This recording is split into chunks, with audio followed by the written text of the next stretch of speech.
Hemos visto el preámbulo y el prólogo histórico.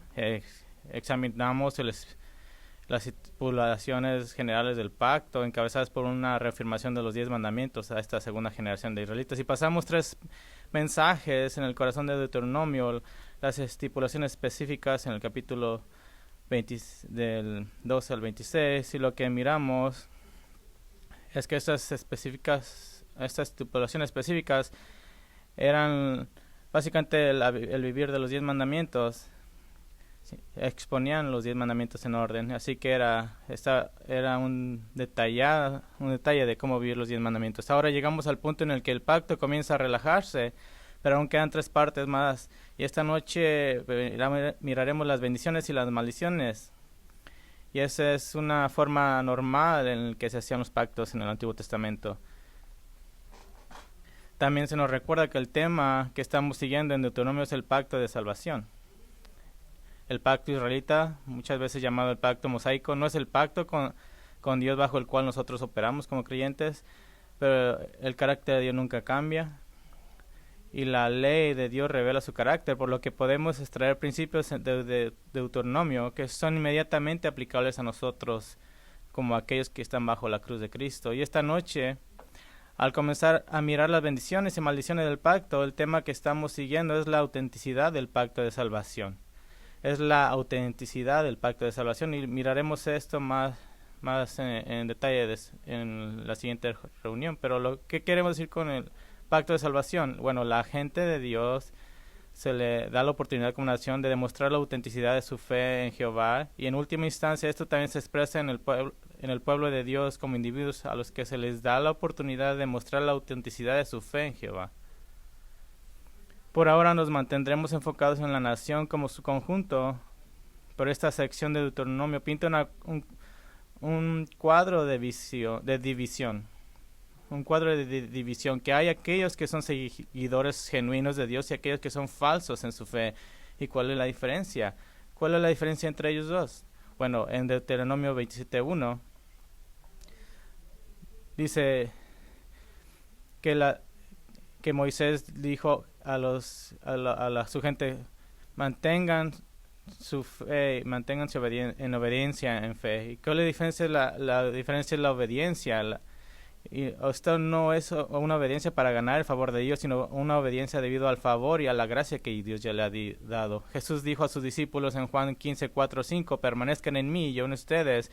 Como el sarmiento no puede dar fruto por sí mismo si no permanece en la vid, así tampoco ustedes si no permanecen en mí. Yo soy la vid y ustedes los sarmientos. El que permanece en mí y yo en él, ese da mucho fruto, porque separados de mí nada pueden hacer. Así que nosotros demostramos que estamos permaneciendo en Cristo en el hecho de que damos fruto. Hay un anhelo, una voluntad, un deseo de seguirle. Jesús dijo en Juan 14:15: si me amas, guardarás mis mandamientos. Y esta noche nos ocuparemos del capítulo 27, que es principalmente una entrega de las maldiciones de Dios por la desobediencia. Y la siguiente reunión, en capítulo 28, miraremos las bendiciones, pero están en un sándwich por una sección aún más larga de maldiciones. Así que mi plan para esta noche es simple.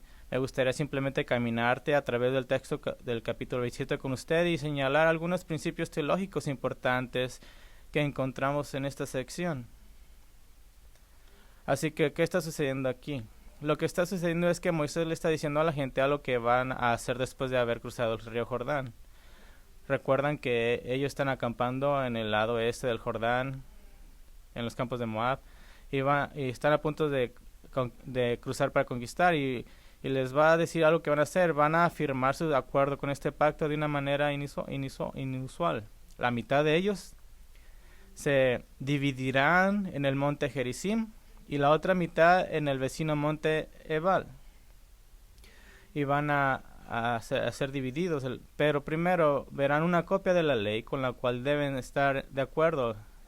¿Se acuerdan que el testamento es un acuerdo? Así que van a ver esta ley, así que no pueden hacer copias. ¿Y entonces qué van a hacer para distribuirlo? Versículo 2 dice, Deuteronomio 27:2 dice: el día que pasen el Jordán a la tierra que el Señor tu Dios te da, Levantarás para ti piedras grandes y las blanquearás con cal, y escribirás en ellas todas las palabras de esta ley cuando hayas pasado para entrar en la tierra que el Señor tu Dios te da, una tierra que emana leche y miel, tal como el Señor tu Dios Padre te prometió. Así que cuando pases el Jordán, levantarás estas piedras en el monte Ebal, como yo te ordeno hoy, y la blanquearás con cal. Además, edificarás allí un altar al Señor tu Dios, un altar de piedras. Pero no alzarás sobre ellas herramientas de hierro. Construirás el altar del Señor tu Dios de piedras enteras, y sobre él ofrecerás holocausto al Señor tu Dios. Y sacrificarás ofrenda de paz, y quemarás allí, y te alegrarás delante del Señor tu Dios. Escribirás claramente en las piedras todas las palabras de esta ley. Así que, ¿qué está pasando aquí? Tienen que hacer un monte de piedra y en estas piedras tenían que pintar la ley de Dios. Probablemente escribían los 10 mandamientos, porque los 10 mandamientos representan toda la ley. Sería visible para todas las personas cuando entran en la tierra. Así que mientras van caminando entrando a la tierra iban a leer estas piedras gigantes que exponían la ley. Esta gran representación. Así que ahora esta ley escrita y el altar de sacrificio se instalarían en una de las dos montañas pequeñas que ya hemos mencionado. Y más acerca de eso en un momento. Pero fíjate en el tipo del altar que Dios está mandando que se construya. Debe estar hecho de piedras completamente sin cortar. No pueden cortarla. Dios no aceptaría ningún acto de tratar de completar los requisitos de Dios, ningún altar adornado, modificado. ¿Qué nos dice esto? Que el único acercamiento válido a Dios es con los dones que Él y solo Él nos proporciona. Que ellos no deben de hacer un altar para impresionar a Dios, simplemente están poniendo piedras juntas y es todo, es lo que Dios creó, es un don de Dios. Y por supuesto eso nos hace recordar Efesios 2:8-9 que dice, porque por gracia ustedes han sido salvos por medio de la fe, y esto no procede de ustedes, sino que es el don de Dios, no por obras para que nadie se gloríe. Ahora, miramos esto en círculos religiosos, en la religión católica, que hacen todas las cosas posibles para impresionar a Dios y se ponen gorros chistosos y Dios aquí nada más dice, pongan piedras juntas, no les hagan nada, porque es solamente a través de ese sacrificio que ustedes pueden ser salvos. Y ahora Moisés solemniza esta segunda entrega de la ley a la segunda generación. Hay una renovación del pacto con aquellos que entrarán en la tierra prometida. Así que leemos Deuteronomio 27:9. Dice, entonces Moisés y los sacerdotes levitas dijeron a todo Israel, guarden silencio y escuchen, oh Israel, hoy te has convertido en el pueblo del Señor tu Dios. Por tanto, obedecerás al Señor tu Dios y cumplirás sus mandamientos y sus estatutos que hoy te ordeno.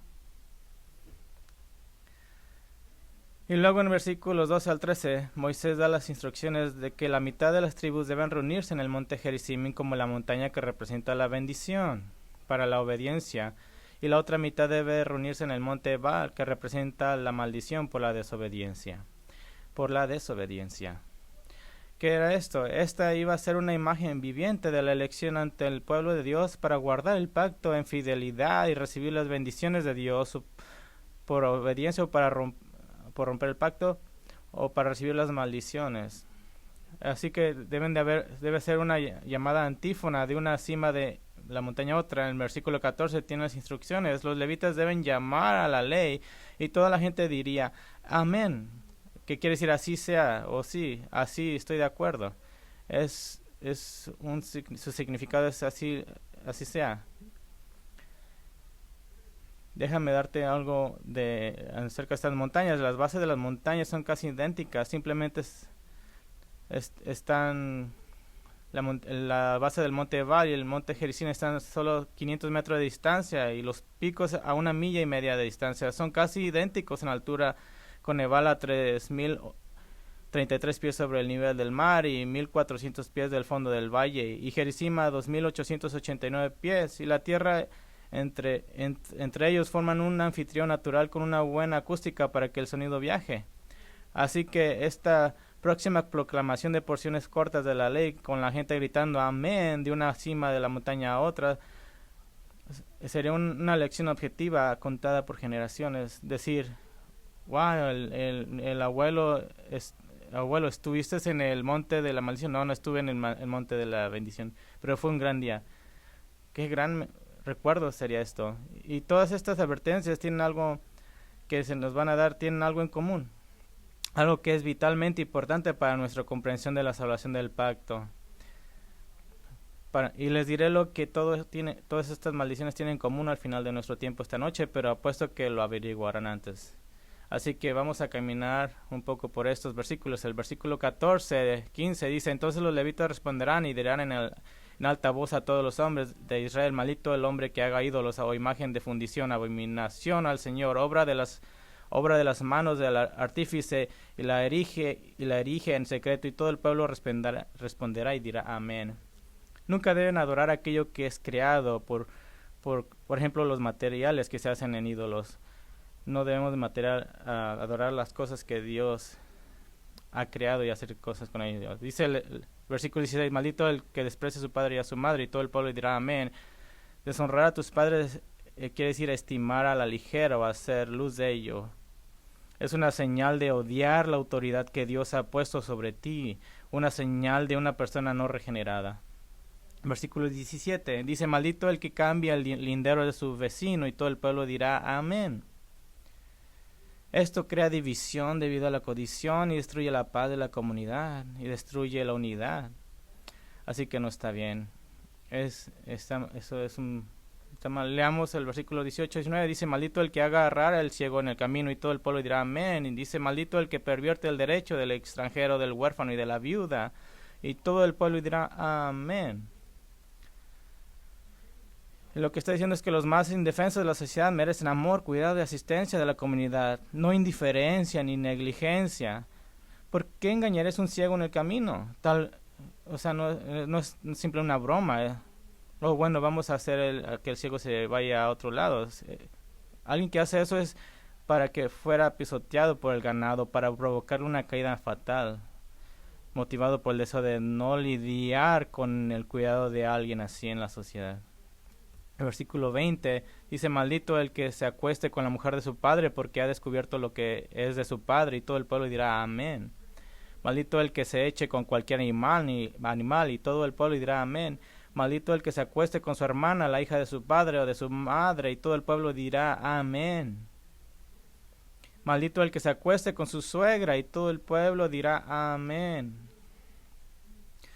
Estos actos asquerosos Estas asquerosas violaciones motivadas por la lujuria de violar la creación del matrimonio hecho por Dios, estos son pecados sexuales de oportunidad. Alguien cercano en el hogar con alguien un hombre sacia su propio egoísmo. Y lo que es clave aquí es que este tipo de actos pervertidos, descarados, de pecados sexuales demuestran un corazón de desafío absoluto contra el orden, el plan y la ley creada por Dios. Que no me interesa el matrimonio, no me interesa lo que Dios quiere para mí, simplemente hacer lo que yo quiero hacer y cuando yo lo quiera hacer. El versículo 24 dice: maldito el que hiera a su vecino secretamente, y todo el pueblo dirá amén. Maldito el que acepte soborno para quitar la vida a un inocente, y todo el pueblo dirá amén. Ahora, versículo 24 podría atribuirse a un acto de pasión, el asesinar a tu vecino en un momento de rabia, pero el versículo 25 es simplemente una propuesta de hacer dinero, el asesinar a sueldo. Y finalmente el versículo 26 dice: maldito el que no confirme las palabras de esta ley para ponerlas por obra, y todo el pueblo dirá amén. Ese es un resumen de todas las otras declaraciones. Si dices que amas la ley de Dios porque amas a Dios, pero rebeldemente haces alarde de tu desobediencia a la ley de Dios, entonces estás bajo la maldición de Dios. Si no te arrepientes, si no tienes miedo, si no te sientes mal, entonces estás bajo la maldición de Dios. Pero ¿qué significa esto? ¿Qué significa para Israel estar bajo la maldición de Dios? Quiere decir solo esto, que Dios no va a estar feliz contigo, que va a estar enojado contigo nada más. Hagamos algunas observaciones, hagamos unas observaciones teológicas importantes con respecto a la autenticidad de la salvación, y comenzaremos a responder qué quiere decir estar bajo la maldición de Dios. Quiero darles 6 observaciones teológicas porque es un capítulo un poco pesado y le daré una observación bono simplemente al final. Pero las primeras 6 van a darlo, a poner todo junto. Pero voy a tratar de hacerlo un poco corto, pero es como estilogía, va a ser un poco difícil. Pero la primera observación es esta: la salvación genuina del pacto exige una intervención soberana. La primera observación teológica es que la salvación genuina del pacto exige una intervención soberana. Es bastante claro en Deuteronomio 27-28 por las severas advertencias de Dios que implica una expectativa de que Israel no será fiel. Dios dice: ya sé lo que van a hacer.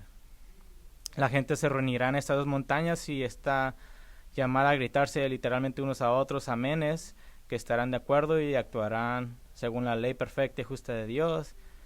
Este es un método agresivo y poderoso para asegurar el compromiso del pueblo de Dios.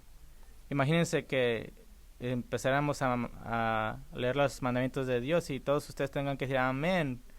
Ustedes no se olvidarían de eso. Pero hay un contraste aquí y quiero que lo miren. Primero, Dios les da su responsabilidad humana. Y no tiene que ir aquí, pero en Deuteronomio 10:16 les da su responsabilidad humana cuando él dice: circunciden pues su corazón y no sean más tercos.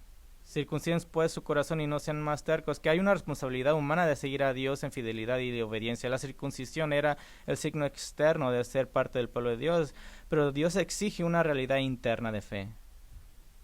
Pero en última instancia no pueden tener éxito en cambiar sus propios corazones, no lo pueden hacer. Sí, deben buscar a Dios y sí, deben buscar obedecerlo, pero necesitan una intervención sobrenatural. Así más adelante en Deuteronomio Dios le da una promesa futura. Deuteronomio 36 dice: además el Señor tu Dios circuncidará tu corazón y el corazón de tus descendientes para que ames al Señor tu Dios con todo tu corazón, con toda tu alma, a fin de que vivas. ¿Y cómo funciona esto? La más grande intervención sobrenatural es el ser habitado por el Espíritu Santo, como se da en el Nuevo Pacto, y aún no había pasado para ellos. De hecho, en Romanos el apóstol Pablo da este contraste que muestra la superioridad del nuevo pacto en Cristo sobre el pacto de Israel. En Romanos 6:6 Pablo dice: sabemos esto, que nuestro viejo hombre fue crucificado con Cristo para que nuestro cuerpo de pecado fuera destruido, a fin de que ya no seamos esclavos del pecado.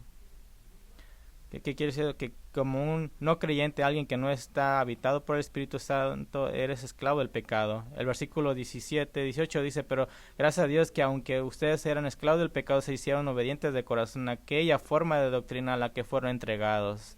Y habiendo sido libertados del pecado, ustedes sí han hecho siervos de la justicia. Entonces en Romanos 7, Pablo explica lo que era vivir bajo la ley de Dios sin el beneficio del Espíritu Santo morando en nosotros. ¿Cómo era estar viviendo bajo la ley de Dios? El versículo Romanos 7:15 dice: porque lo que hago no lo entiendo, porque no practico lo que quiero hacer, sino lo que aborrezco, eso hago. Versículo 17 dice: así que ya no soy yo el que lo hace, sino el pecado que habita en mí. El versículo 19: pero pues no hago el bien que deseo, sino el mal que no quiero, eso practico. Esto es una descripción de la esclavitud espiritual al pecado, pero Romanos 6 acaba de decir que el creyente en Cristo ya no es esclavo del pecado. Entonces esta es la diferencia. Entonces, ¿por qué la severa advertencia a los israelitas? Todavía no encontramos en nuestra iglesia 2 montañas que dicen: ustedes deben obedecer a sus ancianos. Sí, amén, ustedes deben obedecer. No hemos hecho eso, pero ¿por qué la severidad? ¿Por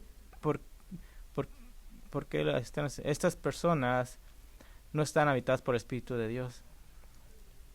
Esa no es parte del el antiguo pacto, es parte del nuevo pacto. La ley sirvió como una severa advertencia radical para obedecer al Señor, pero en última instancia fracasarían porque tú no puedes obedecer a Dios sin el Espíritu de Dios morando en ti. Y Pablo resume en el clamor del santo del Antiguo Testamento que continúa fallándole a Dios. En Romanos 7:24 dice: miserable de mí, ¿quién me librará de este cuerpo de muerte? ¿Y cuál es la respuesta a este gemido? Bueno, vámonos al Nuevo Testamento, y en Romanos 7:25 dice: gracias a Dios por Jesucristo nuestro Señor. Así que yo mismo, por un lado, con la mente sirvo a la ley de Dios, pero por el otro, con la carne, a la ley del pecado. Por tanto, ahora no hay condenación para los que están en Cristo Jesús. ¿Por qué? Porque la ley del Espíritu de vida en Cristo Jesús te ha libertado de la ley del pecado y la muerte. Hablamos esto antes. En el Antiguo Testamento no había regeneración. Había regeneración, sí. Dios te mandaba un nuevo corazón, pero había una morada del Espíritu Santo, no. Así que puedes ser un santo que lidia con el obedecer a Dios, porque aún tú no tienes el Espíritu Santo. Pero en Cristo no solo ya no eres esclavo del pecado, sino que eres visto por Dios como, escuchen esto, como alguien que ha guardado perfectamente la ley. Eres visto por Dios como alguien que ha guardado perfectamente la ley. Usted ha sido justificado, pero ¿cómo es posible esta justificación? Bueno, esta es nuestra segunda observación teológica. La salvación del pacto se logra solo a través del sacrificio sustitutivo. La salvación del nuevo pacto se logra solo a través del sacrificio sustitutivo. Probamos a estas dos montañas, el monte Ebal y el monte Gerizim. Monte Ebal, el monte de la maldición de Dios. El monte Gerizim, el monte de la bendición de Dios. Es en el monte Ebal, el monte de la maldición de Dios, que la ley debía ser escrita para que la gente la viera, y el altar del sacrificio fue establecido para expiar el pecado. Todos ellos estaban juntos. ¿Por qué es eso que van juntos? Porque la ley quebrantada de Dios, que quebra también su corazón, trae dos consecuencias posibles. La primera consecuencia, la maldición de Dios sobre el pecador, el monte Ebal, el monte de la maldición. Y la segunda consecuencia es la posibilidad de la expiación a través de ese sacrificio. Que el pecador que está bajo la maldición de Dios pueda recibir gracia y misericordia y la bendición de Dios en base en un sacrificio sustitutivo. Así que pongan esta foto en su mente.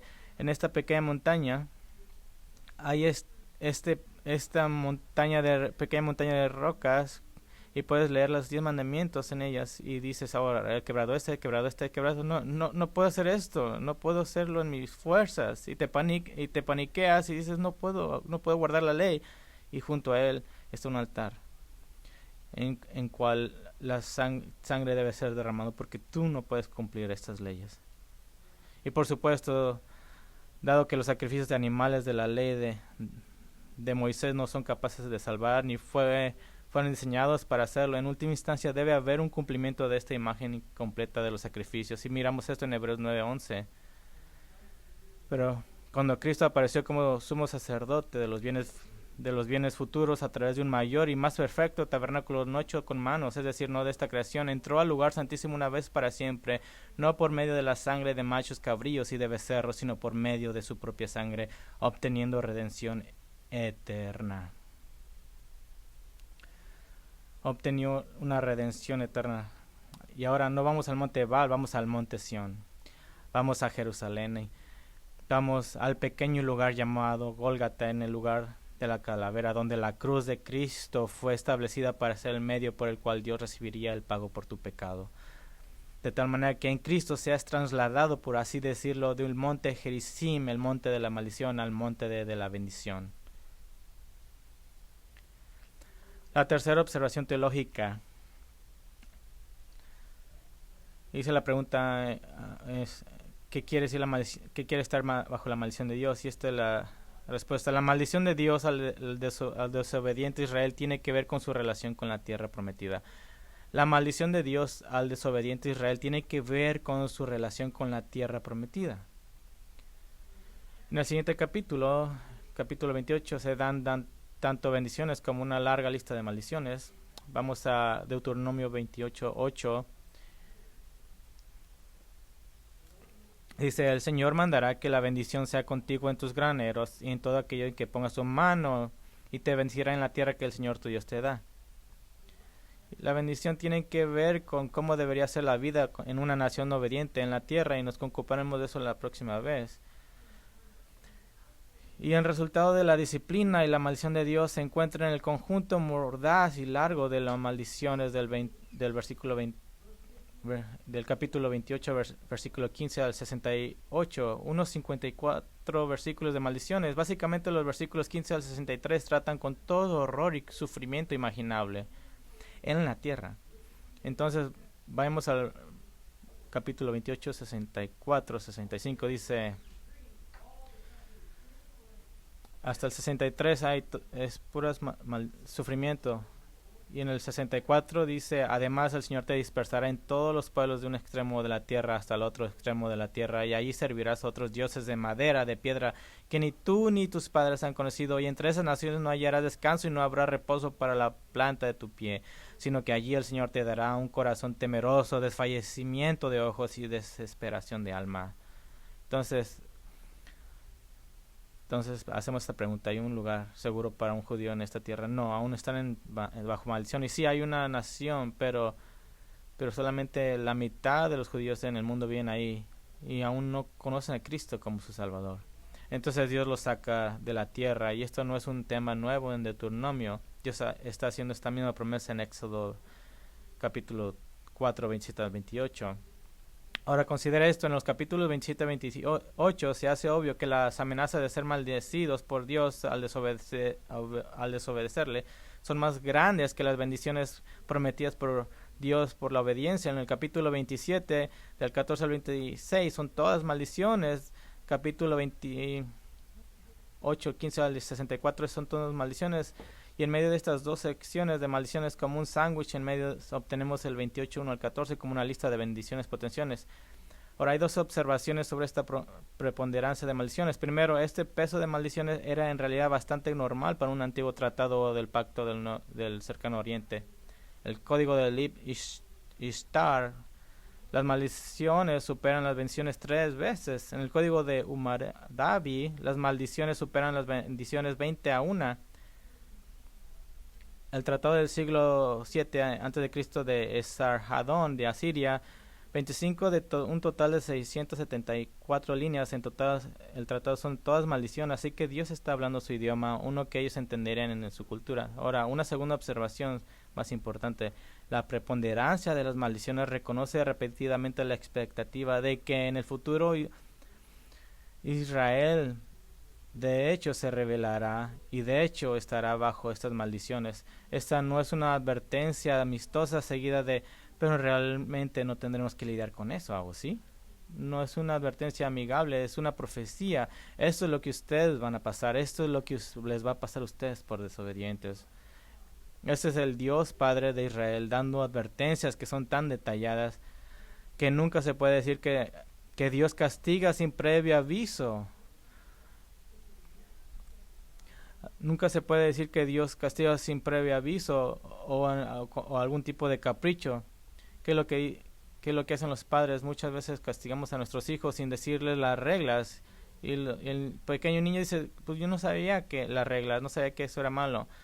Pero Dios nunca puede ser acusado de eso. De hecho, estas advertencias están destinadas a hundirse tan profundo en el corazón de Israel que cuando se olviden de ellas, es completamente culpa de ellos como un acto rebelde de su parte al ignorar conscientemente a Dios. Primero, Moisés está enseñando al pueblo esta extensa lista de maldiciones. Segundo, aquí están a punto de cruzar el río Jordán y van a realizar esta ceremonia de varios millones de israelitas gritando amén unos a otros después de escuchar las maldiciones. Y tercero, Moisés canta un himno a Israel en el capítulo 32, un himno de 43 versos que es una advertencia gigantesca a Israel de que el desastre estará llegando si abandonan su pacto con Dios. Nunca, jamás se puede acusar a Dios de ser injusto,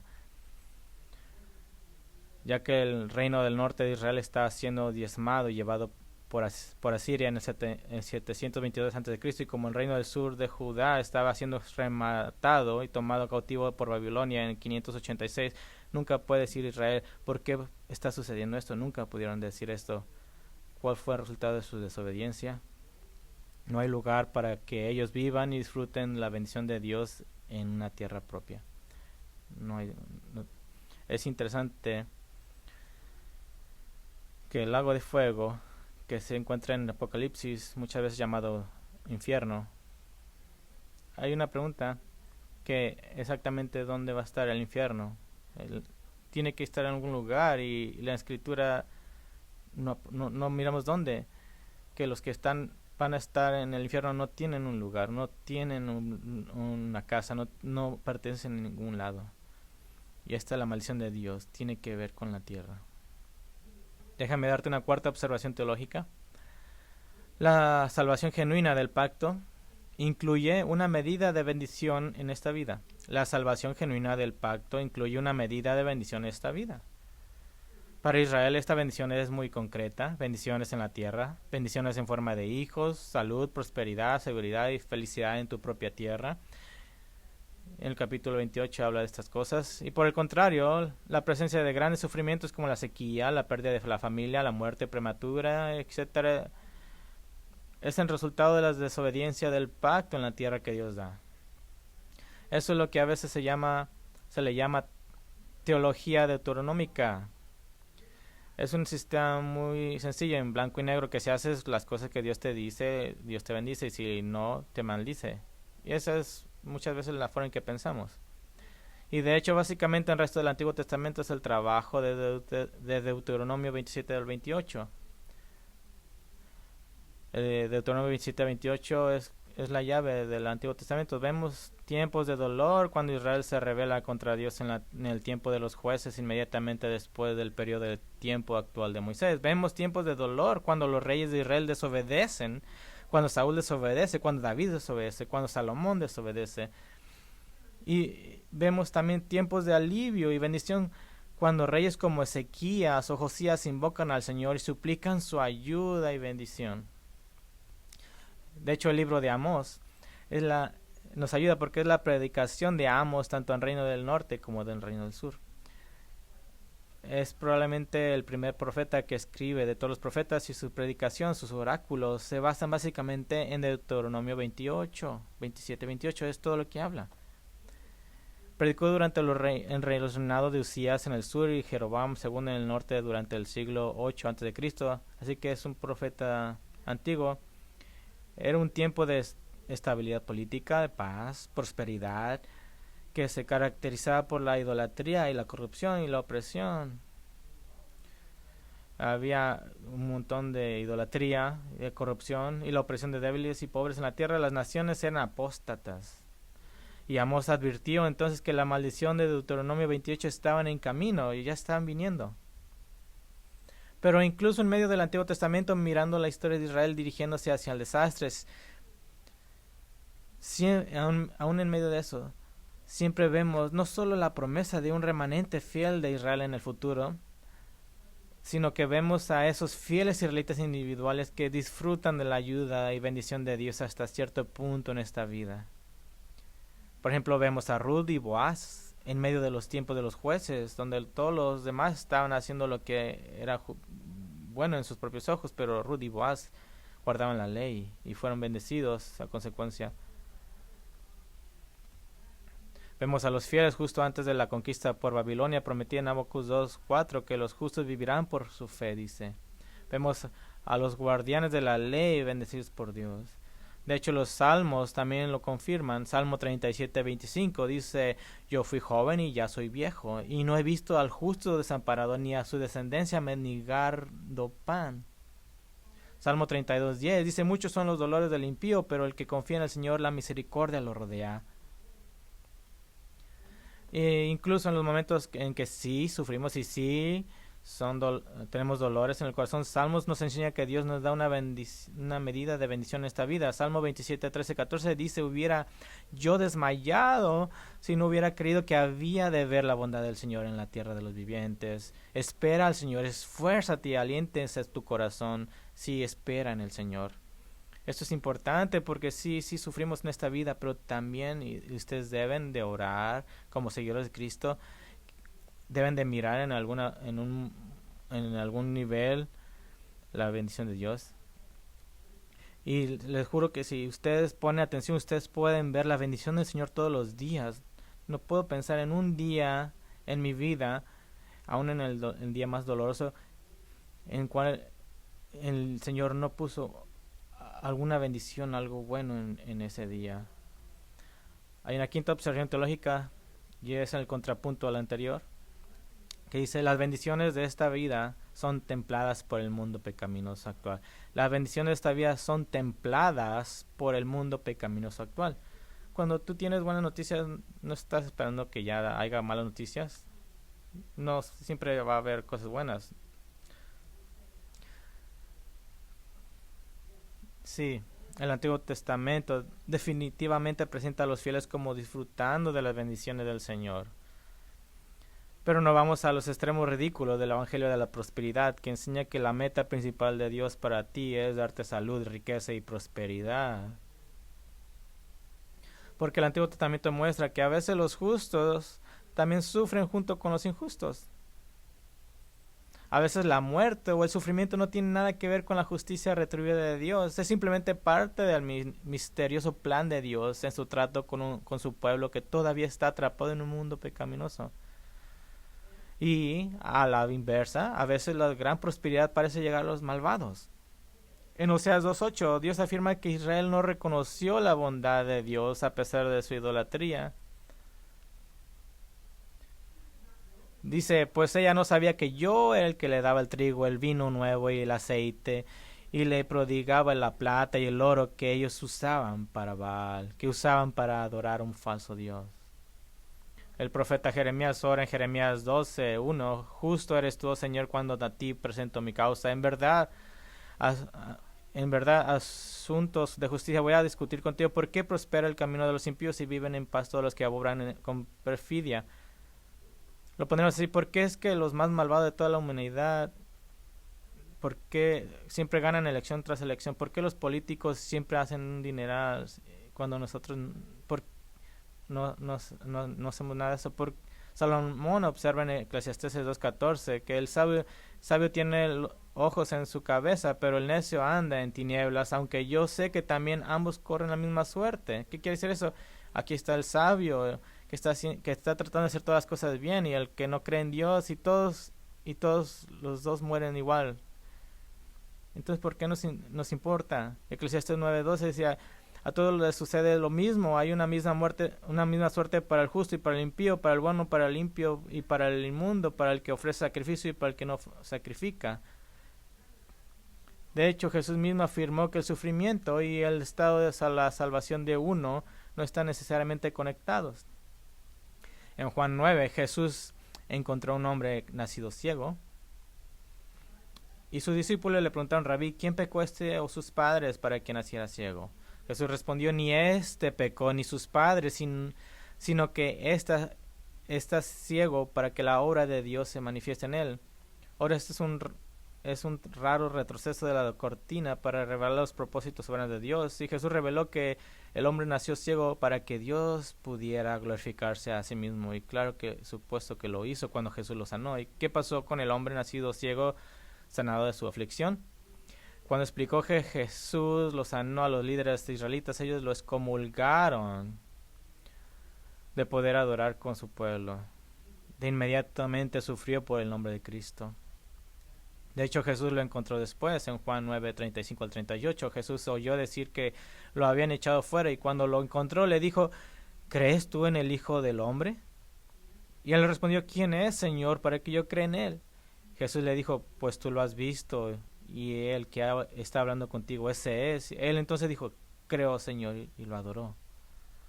Jesús no le eliminó inmediatamente el sufrimiento como resultado de que este hombre siguiera a Cristo, pero sí le dio a este hombre la salvación del pecado y un destino eterno con Cristo. No dijo, bueno, vamos a arreglar todo en tu vida, ya te dio la vista, ahora vamos a arreglar todo lo demás.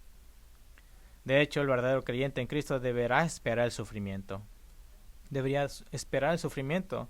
Pablo prometió en 2 Timoteo 3:12, en verdad, todos los que quieren vivir piadosamente en Cristo Jesús serán, ¿qué? Perseguidos. En 2 Corintios 1:5 dice, porque así como los sufrimientos de Cristo son nuestros en abundancia, y también abunda nuestro consuelo por medio de Cristo. Es una asunción que si eres cristiano vas a sufrir. 2 Tesalonicenses 1:5 dice, esta es una señal evidente del justo juicio de Dios, para que sean considerados dignos del reino de Dios por el cual en verdad están sufriendo. A la iglesia en Esmirna, Esmirna, en Apocalipsis 2:10 dice: no temas lo que estás a punto de sufrir. Yo te digo que el diablo echará a algunos de ustedes en la cárcel para que sean probados y tendrán tribulación por 10 días.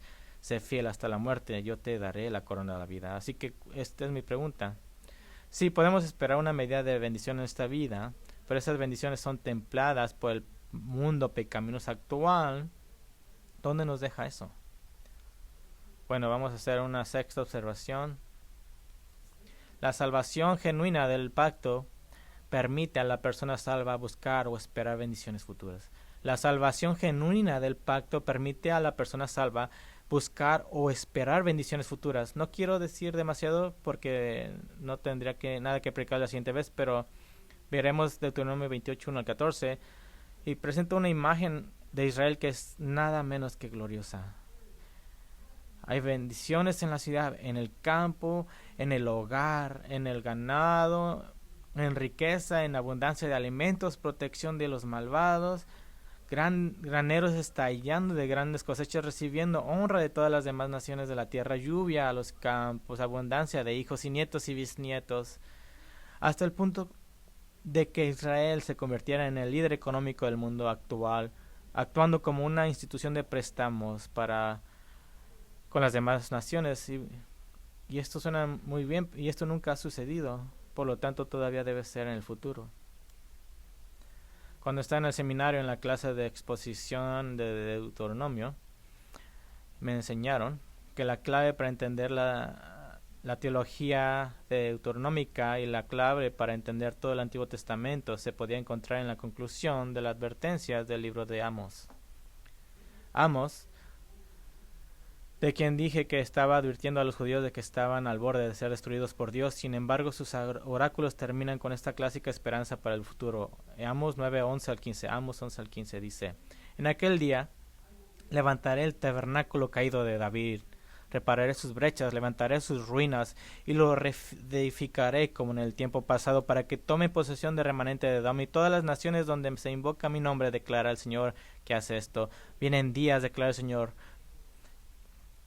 cuando el arador alcanzará al segador y el que pisa las uvas al que siembra la semilla, cuando destilarán vino dulce los montes y todas las colinas se derretirán, restauraré el bienestar de mi pueblo Israel, y ellos reedificarán las ciudades asoladas y habitarán en ellas, también plantarán viñas y beberán su vino, y cultivarán huertos y comerán sus frutos, los plantaré en su tierra, y no serán arrancados jamás de la tierra que les he dado, dice el Señor tu Dios. Eso es el fin de la profecía. Ese es el fin de las maldiciones. Ahora usted podría preguntar, espera, yo no soy judío, ¿dónde me deja eso a mí como un cristiano gentil? Bueno, Dios dijo en versículo 12 que cuando la casa de David sea levantada, los que significa el descendiente de David, Jesús, reinará en Jerusalén. Dice que él poseerá todas las naciones quienes son llamadas por su nombre. Ese es tú, ese soy yo, los cristianos. Y en reino venidero de Cristo usted será bendecido por la nación capital de Israel como compañeros, hermanos y hermanas en Cristo. El apóstol Pablo dice eso en Efesios 2:11.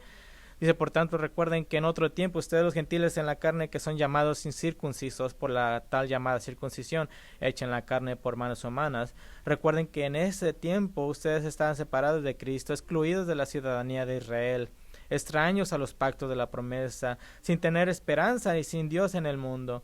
Pero ahora, en Cristo Jesús, ustedes, que en otro tiempo estaban lejos, han sido acercados por la sangre de Cristo. Y va a Efesios 2, 19, 21. Así pues, ustedes ya no son extraños ni extranjeros, sino que son conciudadanos de los santos y son de la familia de Dios. Están edificados sobre el fundamento de los apóstoles y profetas, siendo Cristo Jesús mismo la piedra angular, en quien todo el edificio bien ajustado va creciendo para ser un templo santo en el Señor. Déjame darte este contraste. En Deuteronomio, a la nación de Israel, Dios básicamente dice: estén ansiosos por el mañana. Estén ansiosos por el mañana. Abandonados a su suerte, el pueblo de Dios no tiene un futuro brillante porque su pecado los arruinará a corto plazo. Pero tenemos un contraste con los seguidores de Cristo. Nosotros, que tenemos la seguridad de la salvación que nunca puede ser quitada, no estén ansiosos por mañana. Jesús dijo en Mateo 6:34, por tanto, no se preocupen, no estén ansiosos por el mañana. ¡Qué contraste! En otras palabras, cualquiera que sean las bendiciones y los sufrimientos que estén llegando a tu vida, realmente no puedes encogerte de hombres. ¿Por qué? Porque hay una relación eventual de tu estado como un cristiano genuinamente salvado y tus circunstancias. Por ejemplo, el hombre nacido ciego en Juan 9, Jesús está rechazando la idea de una relación inmediata entre ser genuinamente salvo y su circunstancia.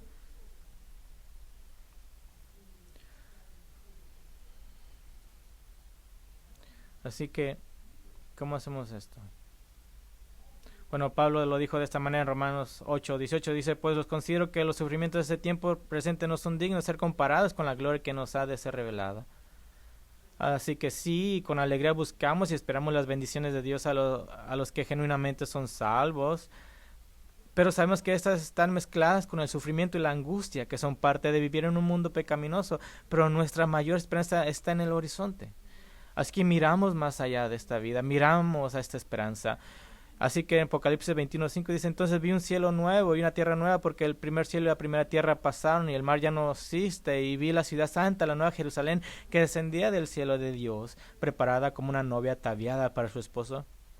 Entonces oí una gran voz que decía desde el trono, el tabernáculo de Dios está entre los hombres, y Él habitará entre ellos, y ellos serán su pueblo, y Dios mismo estará entre ellos, y Él enjugará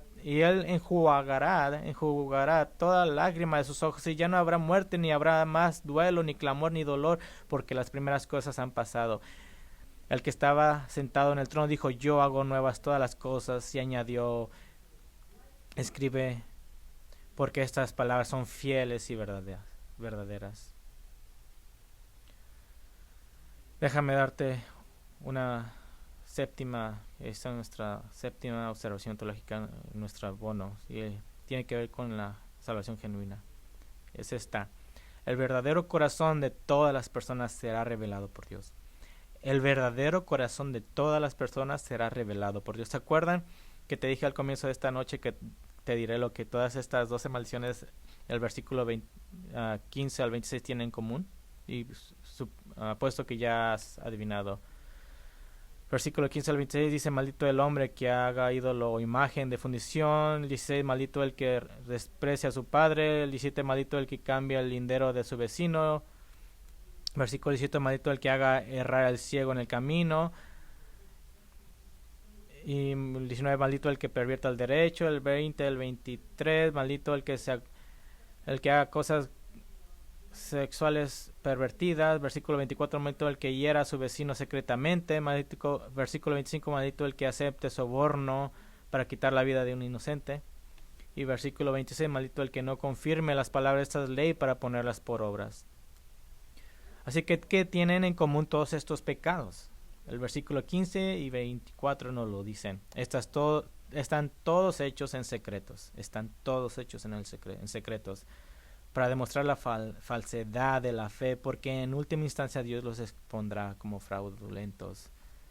Si estás preocupado de que Dios no expondrá el fraude, Marcos 4:22 dice, porque no hay nada oculto que no haya de ser manifestado, ni escondido que no haya de salir a luz. 1 Corintios 4:5 dice, así que no juzguéis nada antes de tiempo, hasta que venga el Señor, el cual aclarará también lo oculto de las tinieblas y manifestará las intenciones de los corazones. ¿Cuál es la advertencia? La advertencia es que puedes ser exteriormente puedes ser tan religioso como sea posible, pero puedes hacer cosas en la iglesia toda tu vida. Sin embargo, si la persona oculta de tu corazón permanece rebelde e inalterada, te constará una eternidad de castigo en el infierno, porque Dios lo expondrá todo.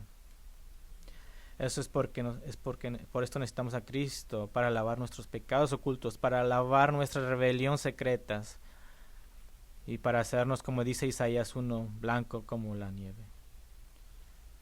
Estamos agradecidos que por Cristo la maldición jamás estará sobre nosotros.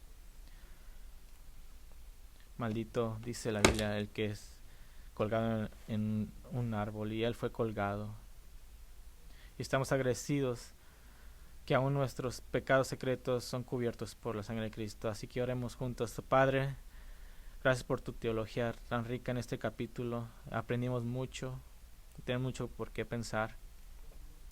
Señor, esperamos aquel futuro en el que enjuagues nuestras lágrimas. Sí, esperamos bendiciones, creemos que tú das bendiciones todos los días, pero también sabemos que esas bendiciones están oscurecidas por el sufrimiento y el pecado de esta vida. Y miramos más allá del horizonte, miramos a la venida de Cristo, miramos a los nuevos cielos, nueva tierra, miramos al nuevo reino, a ese reino glorioso, que vamos a estar junto con Israel en la tierra, disfrutando de las bendiciones de Dios, de nuestro Dios, las intenciones que tenías de morar con nosotros desde el jardín. Señor, pedimos por aquellos que no saben si son salvos, que se arrepientan de sus pecados, que vengan en arrepentimiento de sus pecados secretos, en esos pecados que todos también pueden mirar, y que pidan al Señor Jesucristo que pague por sus pecados, y que el cual siempre está dispuesto a perdonar. Señor, te pedimos que tengas misericordia de los perdidos, que traigas tantos a esta iglesia, y oramos todas esas cosas en el nombre de Jesús. Amén.